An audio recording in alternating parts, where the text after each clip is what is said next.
Siddhivinayak furniture and electronic मॉल्सच्या वतीने लग्नसराईनिमित्त आकर्षक offers, TV, fridge, washing machine, home appliances, त्याचप्रमाणे फर्निचर रेडी अथवा कस्टमरच्या इच्छेनुसार बनवून मिळेल। सर्व प्रकारच्या फायनान्स सुविधा उपलब्ध, 3000 पर्यंत कॅशबॅक देखील उपलब्ध। प्रत्येक वस्तूवर मिळणार हमखास gift. Siddhivinayak furniture and electrical mall, Deepdarshan apartment, shop number 2-3, DGP Nagar 2, bus stop समोर, माऊली लॉन्स, कामतवाडा, नाशिक 422-010।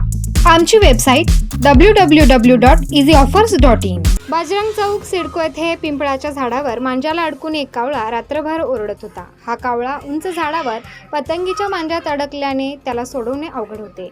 या भागातील स्थानिक विशाल देवरे व कल्पेश खैरनार यांनी सामाजिक कार्यकर्ते शिवाजी बर्के यांना याबाबत फोनवर माहिती दिली। शिवाजी बर्के हे ताबडतोब जागेवर आले। त्यांनी पाहणी केल्यावर पिंपळाचे झाड खूप उंच असल्याने बर्के यांनी ताबडतोब अग्निशमनला फोन करून अग्निशमनचे कर्मचारी, ड्रायव्हर सुनील घुगे, फायरमन कांतीलाल पवार, सोमनाथ शिंदे, मोहीन शेख हे जागेवर आले। या सर्वांनी शिवाजी बर्के व स्थानिक विशाल देवरे, सुरेश खैरनार, सागर पर्वते, महेश डांगरे, नरेंद्र विस्पुते, सागर भालके, निरंजन शिलेदार, प्रतीक बर्के, राहुल नहार यांच्या मदतीने कसरत करत उंच शिडी व झाडाच्या साहाय्याने या कावळ्याला अलगद मांजाच्या विळख्यातून मोकळे केले। या पक्षाला व्यवस्थित खाली आणल्यानंतर पाणी पाजले।